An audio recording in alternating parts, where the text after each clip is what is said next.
today, guys, what we're going to take a look at is we're going to look at factoring again. As you know, factoring means we take a quadratic and we write it into factored form. So the examples that I'm going to show you today do not have an a value. And what I mean by that is the standard form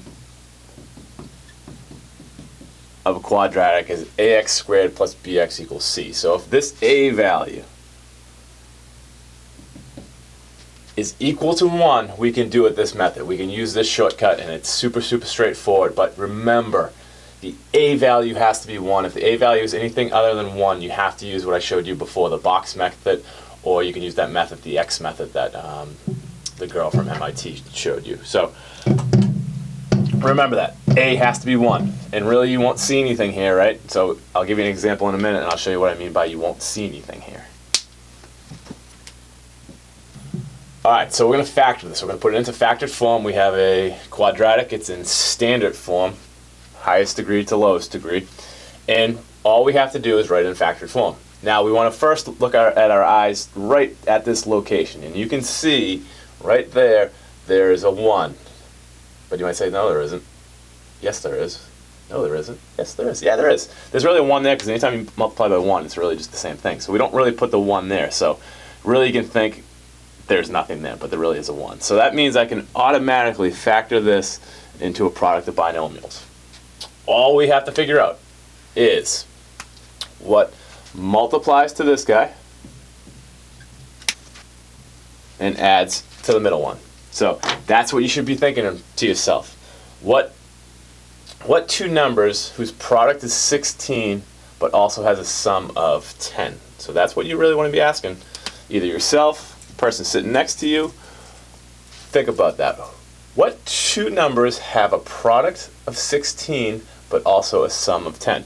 Now, you guys should be able to do that in your head, so I know that it's going to be positive 8 and positive 2, right? 8 times 2 is 16, 8 plus 2 is 10. So boom, we're done. That's all you have to do. So you don't really have to do it in any boxes or anything like that. And I'm just going to show you that this does work. So I'm going to go ahead and do the box method just to check it. So you can see that it does check out. Now, again, I'm going to say this most of this video I'm going to say this is the a value has to be 1. A value has to be 1. Alright, so we have x squared minus 8x plus 12. We're going to try to factor it again. Now remember, the first thing we should be looking at is what?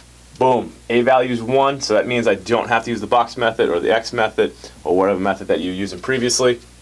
I can go directly to my product of binomials or my factored form. So I know I can just write an x in here and an x in here. Now I have to think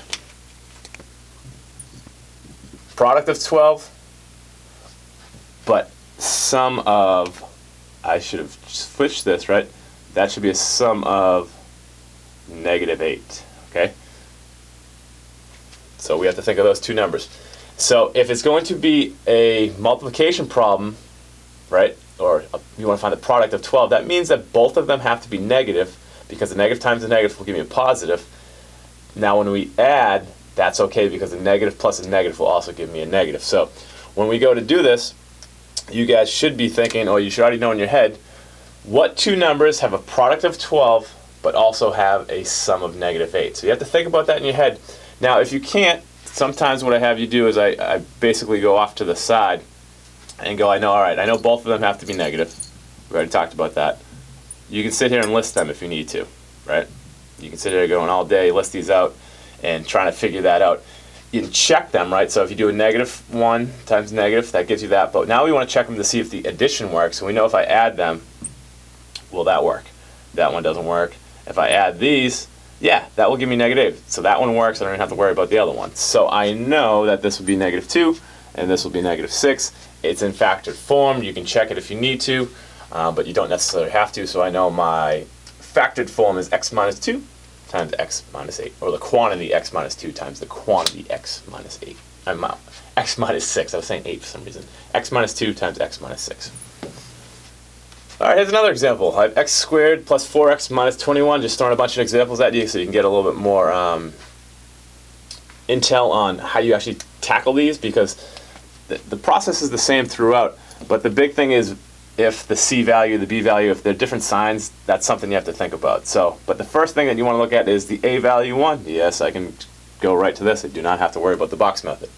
Now all I have to do is figure out what multiplies the negative 21, right? I'm not going to write this down every time, but what multiplies the negative 21 but adds to 4. So in a sum, what's the product? What two numbers have a product of negative 21 but add up to 4? Now if you can't think of that, I always start off with, well, now think of it this way. If I multiply to get a negative, I know that one of the values has to be negative. So if I do 1 and 21, however, I want the number when you add them to be positive. So that would mean your small number would have to be negative. So now I'm going to do 2. I know 2 doesn't work, so I'm not going to use that one. Let's use negative 3 and 7, right? Negative 3 times 7 is negative 21. Negative 3 plus 7 is my 4. So this would be the guy that we're looking for. So that is it. So you should be able to do that in your head, but you don't necessarily have to. At some point, you're going to be super efficient with this, and you're going to be able to go from here to here. So on a particular homework assignment, if you can go from here to here, you don't have to show me this. Because remember, I talked about showing your work. I'm okay from you guys going from this step to this step, as long as you are getting it correct.